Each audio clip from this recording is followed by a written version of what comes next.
Nothing beats a Jet2 holiday. Venise, c'est 30 millions de touristes par an, 600 fois plus que le nombre d'habitants. 600 fois plus que le nombre d'habitants.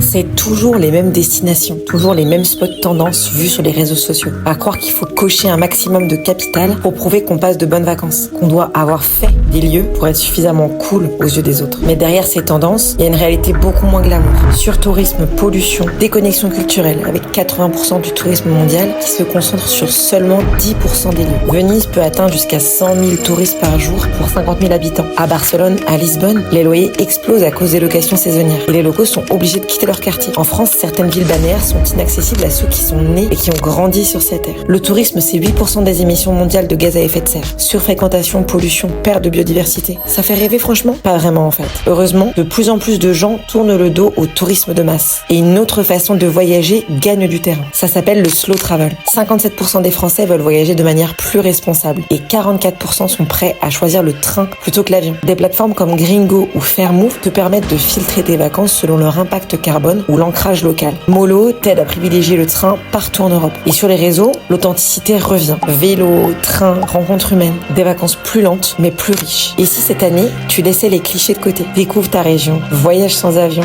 sois curieux, pas pressé. Parce que le slow travel, ce n'est pas moins profiter, c'est juste voyager mieux.